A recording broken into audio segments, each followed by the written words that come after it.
not only was there a sense of urgency for me, but I also believed that the size of these challenges had outstripped the capacity of a broken politics to solve. And that people all across America were looking for a different kind of politics. That they were tired of a politics that was about tearing each other down. They wanted a politics that was about lifting the country up. That they were tired of spin and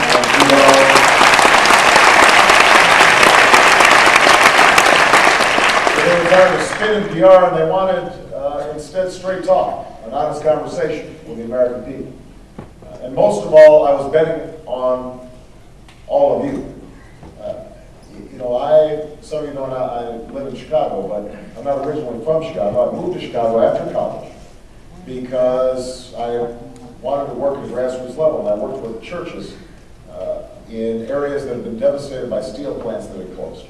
And thousands of people had been laid off of work. And so for 3 years, I worked to set up job training programs for the unemployed, after-school programs for youth, and to try to economic development in communities that fall on a hard time. And it was tough work, but it was the best work I ever had. It gave me a great education because it taught me that ordinary people can do extraordinary things when they're given a chance.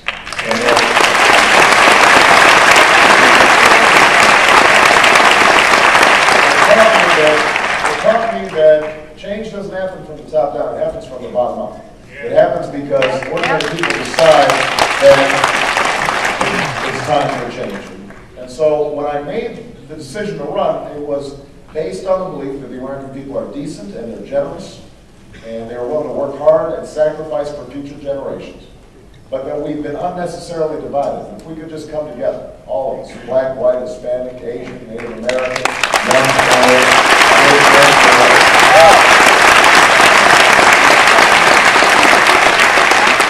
if we could come together to challenge the special interests that had come to dominate Washington, but also challenge ourselves to be better parents, better neighbors, better citizens, then there would be no problem we could not solve, and there was no destiny that we couldn't fulfill. That was the bet that I made over a year ago. And I have to say that after a year of crisscrossing the country and speaking to hundreds of thousands of people and shaking tens of thousands of hands and kissing hundreds of babies, eating hundreds of chicken breasts, I am here to report that my bet has paid off. My faith in the American people has been demonstrated.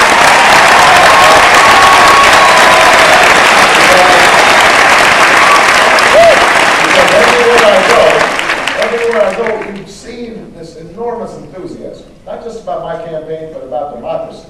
People turning out in record numbers, young people getting involved like never before. People who've been cynical about the political process are re-engaging. They say, maybe my voice will be heard. Maybe I can make a difference. And that's the opportunity that we have in this election. But I remind people, I would not be running if I weren't confident about my capacity to lead the country. And I'm looking forward to having a discussion with you about how we can do that. But I remind people that it won't happen if you're not ready for change. There's no president who can bring about change unless the American people hold that president and the Congress accountable for the promises that they make during election season. So what I say is, if you are ready for change, then we can bring about real change. Let me just talk about a couple of things that we can do. I believe that we can provide health care for every American, and we can do it in a way that actually reduces our long-term costs and makes our health care system more efficient. So I propose a health care plan that anybody can access that is as good as the health care plan I have as a member of Congress. If you already have health insurance, you can keep that health insurance, and we'll work with your employer to lower your premiums by $2,500 per family per year.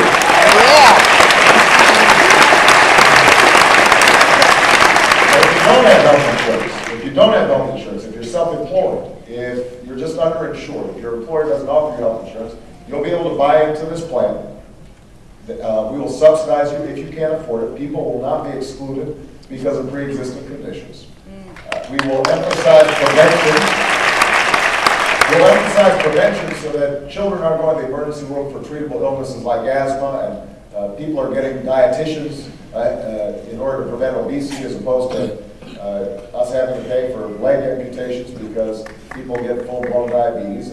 And we will use medical technology to lower bureaucracy and improve quality, and we will do this not 20 years from now or 10 years from now, but by the end of my first term as President of the United States.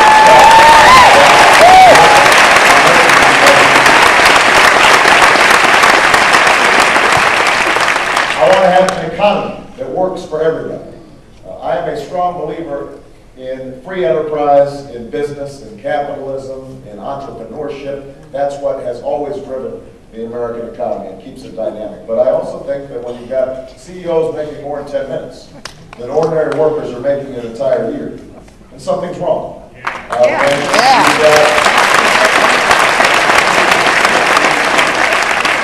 When you've got the wealthiest among us getting exorbitant tax breaks and ordinary workers are just left with nothing, or when CEOs get a golden parachute and workers lose their pensions through the bankruptcy courts, then we've lost a sense of fairness to our economy. So I want to take away tax breaks to companies that are shipping jobs overseas. I want to give those tax breaks to companies that are investing here in the United States.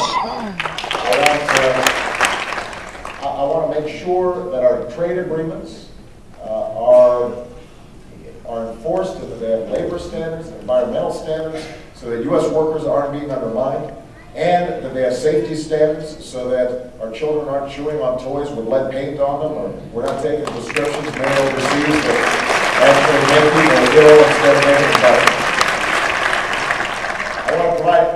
I want to close and push tax cuts on the top 1%, the wealthiest Americans.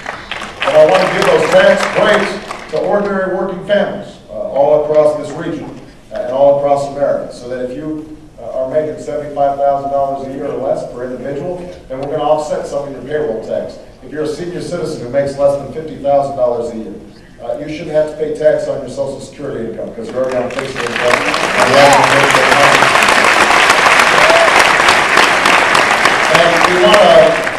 And we want to provide an additional mortgage credit because right now you don't deduct your interest on your mortgage unless you itemize on your income tax returns. But in fact, that's the majority of people. And people are having a tough time with rising interest rates and rising costs. So we want to give a mortgage deduction to people with a standard deduction on their income tax forms. And that will save the average family about 10% when their interest payments on the mortgage.